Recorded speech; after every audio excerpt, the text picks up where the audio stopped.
Hey folks, Sylvius here. This is episode 5, perhaps? I'm pretty sure it's episode 5. I'm pretty sure. It's 5:12 a.m. It's cool. Alright, so... I feel like I'm carrying a large amount of crap. What's the deal with that? Guess I'm just dealing with carrying around a large pile of crap. Don't know what to say. Alright, so, last time we picked up all the quests in Whiterun. We're not going to do any of those quests right now. I just picked them up because that's how I roll. And we're actually just going to go off into the wilderness here and hit 2 or 3 potential spots that I like to hit. First target is this giant camp, of which I'm just going to run through it and grab their chests, and then run away. That doesn't really count as a thing since I'm not killing them, although I'm stealing their stuff. I'm gonna not hit you. Oh, I'm honestly surprised. Go me. So we're gonna go from that giant to that camp over there. Oop. And I'm all, like, looking off into the distance and missing the giant spiders. Oops. Now, 2 things to mention. These are one of the few poison-using enemies in this game. And technically, these giant tundra spiders are from immersive creatures. These ones, the frostbite spiders, are the actual ones. And the tundra spider venom is, I don't actually know if it's better or not, but it's worth more money than the frostbite spider venom. By a solid 4 times. Also, it occurs to me, I never set my my difficulty back up from novice to adept, so let's do that real quick. I was thinking, normally at this point in the game, if I had run into those large spiders, they would have been a lot more of a threat. And as I had just finished that fight up, I was like, yeah, you guys were kind of weak.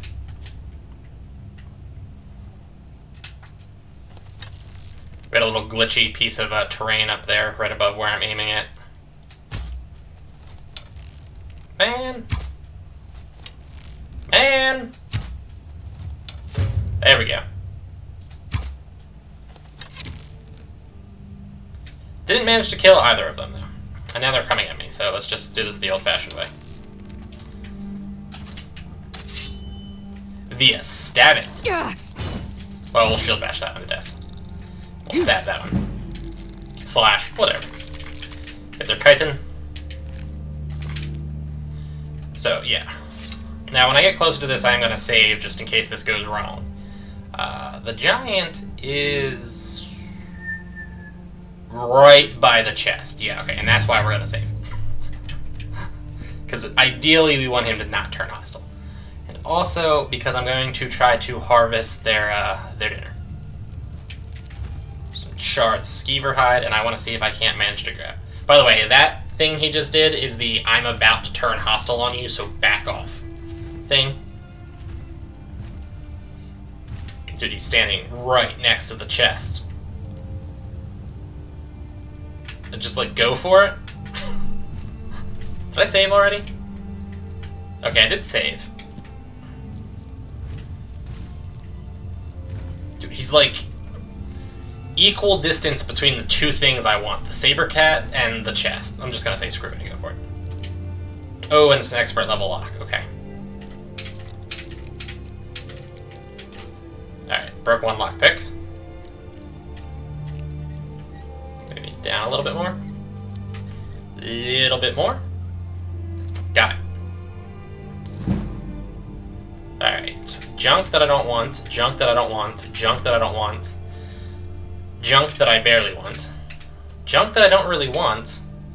And junk that's actually pretty solid, so we'll take that. Awesome. And I managed to back off in time without him turning hostile. And now I'm going to sandwich myself between the giant and the mammoths, so that if they turn hostile, they all turn ultra hostile at once, and back off. Success. Okay, and let's get out of here. They'll also turn hostile if you get too close to the mammoth, so stay away from the mammoth. Grab that, grab the Nern root. Ooh, there was a second giant. That would have gone pretty catastrophically bad. Anyway, yeah, so like I have the draw distance down a little bit because it's a little bit easier on my CPU. However, it does create those unfortunate problems where the floor glitches out. Let's see if I can't hit this one. Ooh, not only am I hitting it, I'm kill camming it. I like how the arrows bounce off of the mud crabs. They don't actually like impact into their bodies. I'm so not gonna hit that one. That came surprisingly close.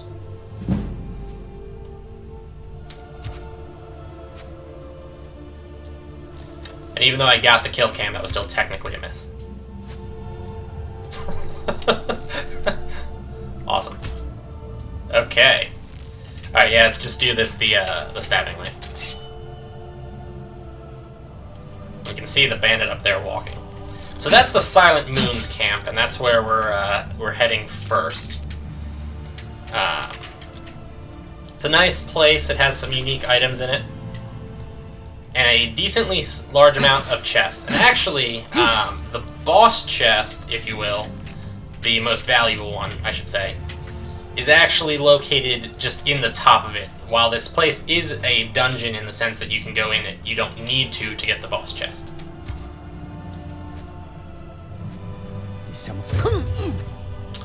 Go me.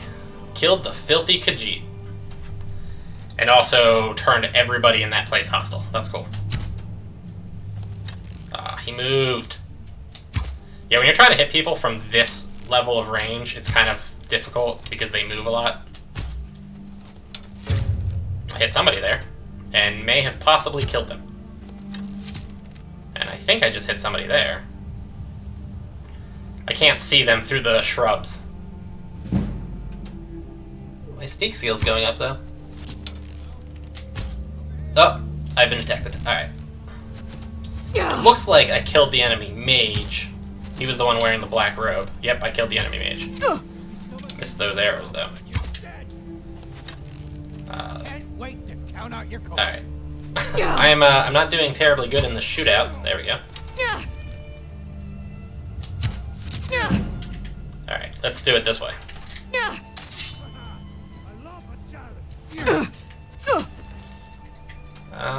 I kind of want my steel ones back. Come on. Come on. There we go. Miss. There we go. Ugh. Not doing a terribly good job blocking these. I think you're bleeding.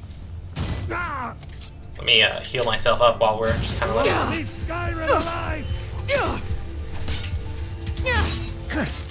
Dude, friend, you're barely doing any damage to me. That's it? Is that your best? Alright. I was kind of gonna let him just keep hitting me so I could get my skills up, but that got boring really fast, so I just killed him. Grab some steel arrows. Hit this person twice. Oh, and a Daedra heart. Awesome. Those are used to make Daedric weaponry and armor, which I won't be making anytime soon because it requires a 90 in your smithing skill, which is quite far away. However, they're rare because unlike in Oblivion... Oh, look, there's a mammoth over there. Unlike in Oblivion, where Daedra were incredibly common, they're actually super rare in Skyrim. You'll very rarely see Daedra. And the hearts only show up in the Alchemist every now and then. So, and if you want a full set of Daedric armor, you're looking at a helmet, gloves, boots, armor, possibly a... Ooh. Stop it. Possibly a shield, and then you're also looking at least one weapon. So, I mean, like, best case scenario, you would need 5 Daedra hearts, because you would go two-handed weapon, armor, legs, or I'm sorry, armor, boots, gloves, helmet. Lunar Steel Sword. Light Armor Forging is a skill book. Notes on the Lunar Forge is not a skill book, it's a unique book. And that's why I'm taking it. And the chest is here. Amulet of Akatosh. Bear Boots, which I'm not going to bother with. No, I'm actually going to take them. Copper and Ruby Circlet, 2 garnets, some gold, an Iron Sword of Fear, an Orcish Bow, and a thing. That Orcish Bow is probably an improvement. Yes. A significant improvement. 16 versus 11. Heavy Armor Forging is another skill book, and I've got something hostile outside here. Probably like a wolf or something. Saber cat, actually. Come on. What are you doing?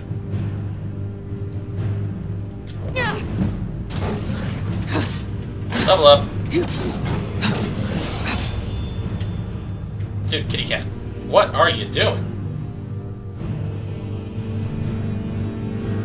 This cat's dumb. I want to chase after it. You stupid idiot. Move out of my way.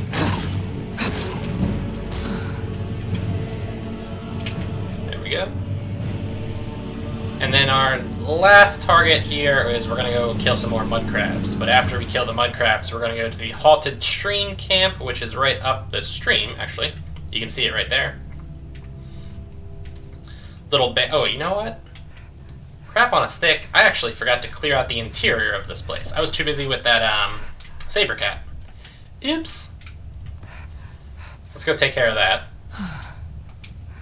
And then depending on how long this is going, I might actually stop the video here and make it into a 2-parter. Entrance is right down here.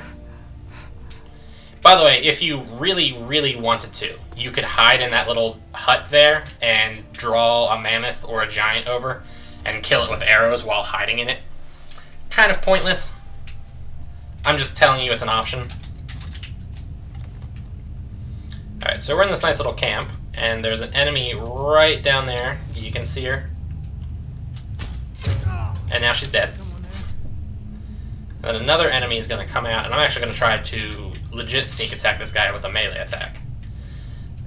Your sneak skill goes up more and faster if you sneak attack with melee strikes as opposed to archery attacks. Nope. He's got a spear, which is from immersive weapons. Regrettably, I'm a big fan of spears, and the fact that those were taken out of Morrowind, or from Morrowind, I should say, was something that I found really sad. Because I just think polearms in general are really cool types of weapons. And I've always been a big fan of them, and really wanted them. I was like saddened when they were taken out in Oblivion, and then when they still were not put in for Skyrim, I was saddened again. Yeah, it's life, I suppose. But immersive armors added them in, and I was really excited when that happened. But unfortunately, they're just reskins of battle axes. You see how he's just swinging it at me, and he's not actually thrusting it at me. So I was, to be honest, I was disappointed by that fact. Iron Hunter Spear. So they are effectively battle axes. They're considered two-handed weapons. If you have any of the few perks that are really terrible and you shouldn't take that benefit axe weapons, they'll benefit those. Ooh, some orcish arrows. Very big disappointment for me. I mean, I definitely probably beyond any kind of modder's capacity to actually make a whole new like weapons category. So I don't blame them, but come on, friend. Time to end this. Yeah, I guess we're not sneak attacking you either. He kind of fell over before I stabbed him to death, but whatever.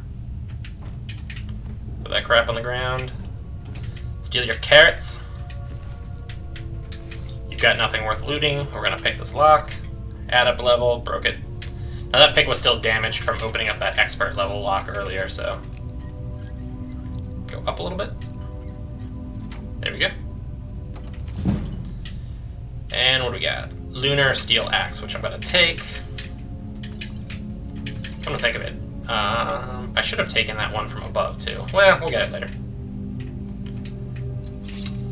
Some Hagraven feathers, some bread.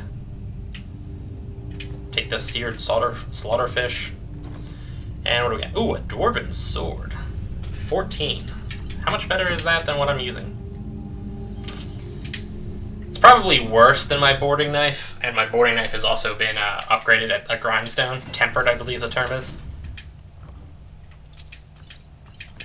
Actually, I need to go back down here real quick. Okay. So this video has been going on for 14 minutes at this point, which I think is going to give me enough time to go take care of the Halted Streams camp. So we're going to go do that. But I just went right past it. There we go. Also, it looks like, yep, I was going to say, it looks like the sun's beginning to set. So it's probably a... Yep. Stealth mode! No, don't run! Nope. Yep, that one's gone. Not happening. Off to the Halted Streams camp. Halted Streams camp. And butterfly. Now, one thing that's interesting is that at nighttime, the butterflies disappear. And they're replaced by torch bugs and Luna moths. The torch bugs are not super valuable as alchemy ingredients. The Luna moths, however, are ultra valuable, more so than the blue butterfly wings. So nighttime is great. However, they're only out and about in like early evening to about like 11 p.m. or so.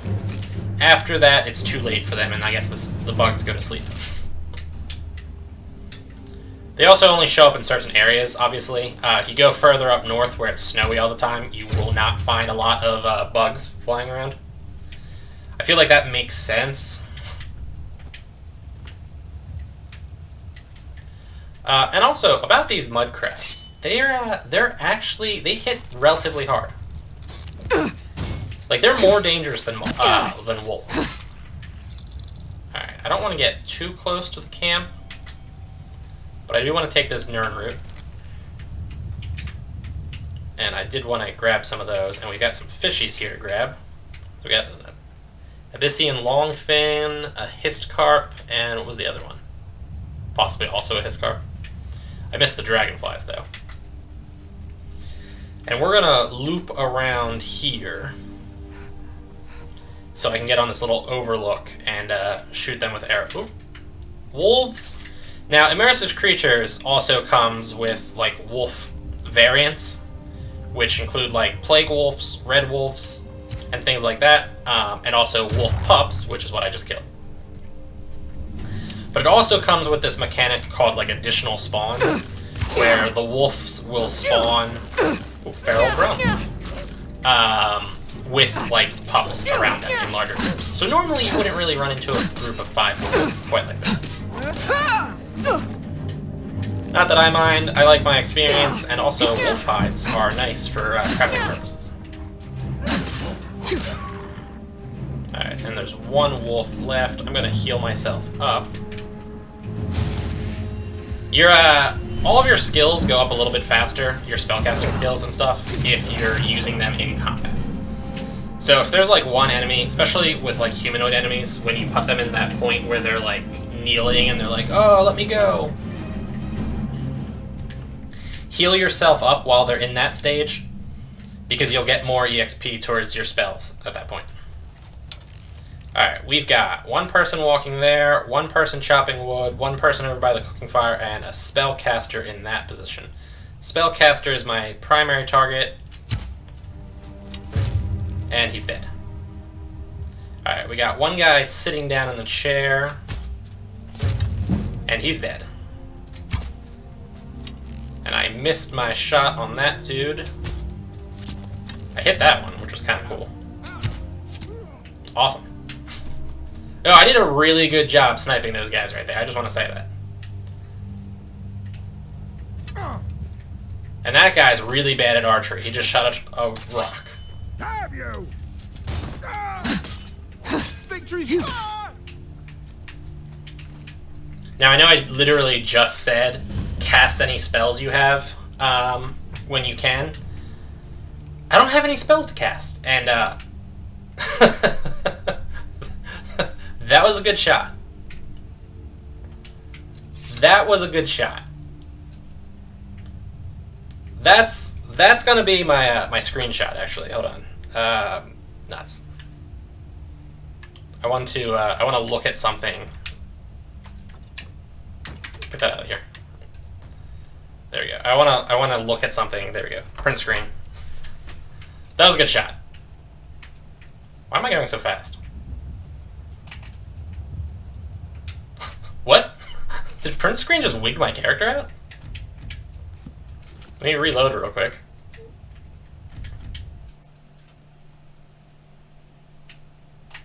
What just happened?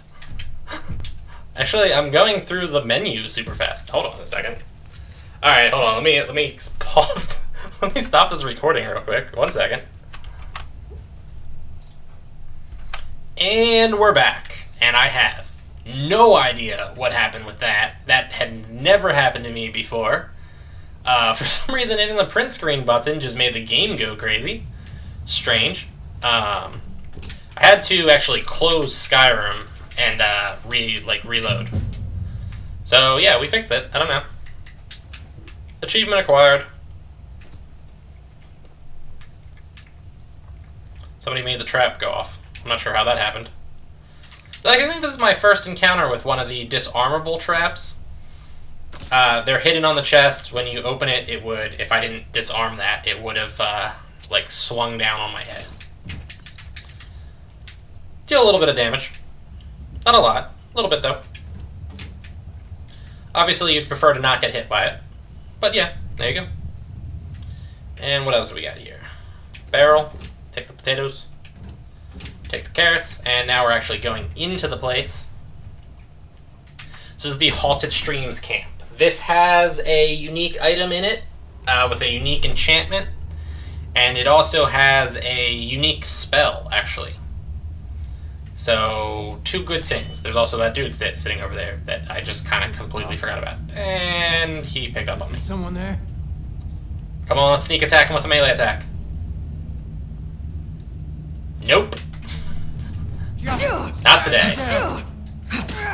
Now that armor he's wearing is heavy leather armor. It's from the Armorizer mod I have, not from Immersive Armors. It'll be so much easier to rob. For some reason, he was not wearing the gloves. Interesting. And he also dropped the thing. And we do need a mammoth tusk for Ysolda from Whiterun. I will give that to her just to get that quest out of the way. Like I was saying when I first mentioned that, though, it might be in your best interest to save that until your speechcraft skill is a little bit higher. And I could have picked up the key to unlock this door. I don't want to, because I want the experience points for picking it. And now we're going into the final room. There's a boss, a warrior, and a mage in this room. The boss is over there, facing away from me. And the other two, you can't see them, but there's a dead mammoth down there, and they're like harvesting the dead mammoth. This can actually be quite a difficult fight. Oh, and I missed the arrow. Oh, and I didn't even get close to that one. Alright. That was bad. I might die here.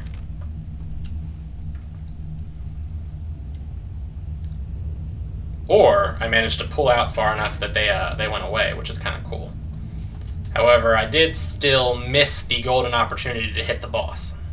The chief, as he's called. Although he went right back to his position, so... Oh my god, did I just miss again? What is wrong with me? Oh, and I'm detected. Alright, highly unfortunate that the mage is a bandit outlaw. So I can take your stuff. I fought you. Oh man, I just missed that power attack too. How awesome is that? That's all you. So he's got a Nodachi and he's got a magical greatsword, and then we've got a mage hitting me with frost attacks. Oh boy. Now it's time to eat the massive amount of food I've acquired. I shall eat all of this cabbage. So much cabbage. So many carrots. We just keep going here. I want to make sure I eat that vegetable soup too, actually. Eat the tomatoes. I'm gonna try to eat the stolen things. Get them all gone. Okay. Good. Begin the fight again. Close! I cannot throw. So ice magic is particularly... Jesus, I missed that power attack. Ice magic is particularly annoying because it drains stamina in addition to dealing damage. And I want to... Okay, I did not want to get a kill cam on myself. That's not what I wanted. That was all wrong. Let's try this again.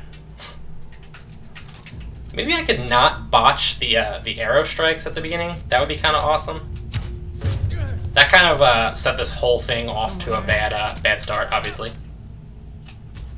Alright, he's dead. Take my tusk. Take my steel arrow. Pick the lock. Let's we're gonna try really hard to suck less this time.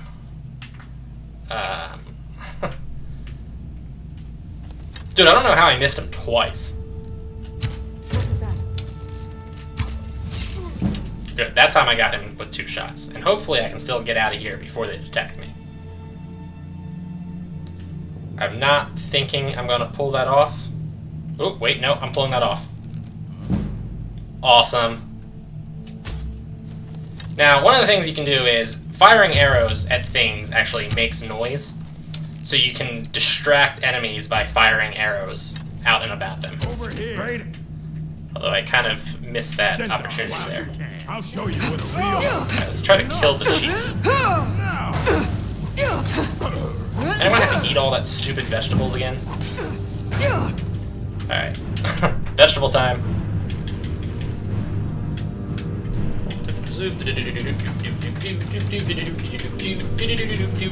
Now I'm carrying all these both because it gets me an achievement for eating a whole bunch of things, and also because to get another achievement I have to not drink more than 5 potions before I hit level 25. So...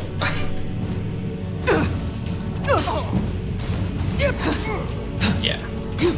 See, just got an achievement. Stay one's hunger. You puny witch. Alright, now, healing spells. This is what I tried to do last time before I was, you know, stabbed in the spine and killed. I was trying to run away and get my healing spells out. Gold, steel arrow, iron greatsword of... Is that a steel greatsword? Doesn't really matter, I suppose. Some form of greatsword of shocks. I'm never going to use it, is the important part. And you're dead.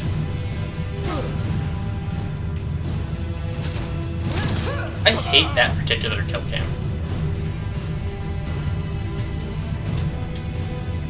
Alright, the Poacher's Axe is the unique weapon with the unique enchantment. I'm not going to disenchant it because I want to hang it up on one of my walls. Because that's important to me. There we go. We've got the dead mammoth that they were harvesting. Steel arrow there. Couple of ores, some potions. More potions, more ores. And then right here we have that unique spell tome, Transmute Mineral Ore. This spell, when cast, if you have iron ore in your inventory, it will... Where is it at? Transmute? Yeah, if you have an iron ore in your inventory, it will turn it into a silver ore. And if you have a silver ore in your inventory, it will turn it into a gold ore. Alright, we got 2 amethyst, amulet of Diabella, elven armor, gold, another orcish bow, which I'm not going to take because I don't have the carrying capacity.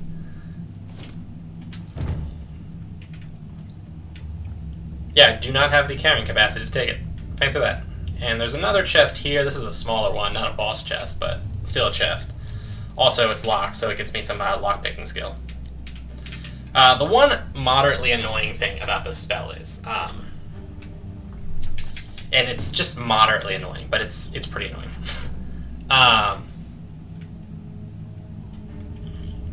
So the way it works is, you need 1 iron ore to make an iron ingot, but to make a silver ingot or a gold ingot, you need 2 of the appropriate ore. By the way, this is another entrance in this place. You can fall into this hole and get skewered by these spikes if you really wanted to. I'm going to be fast traveling back to Riverside Lodge.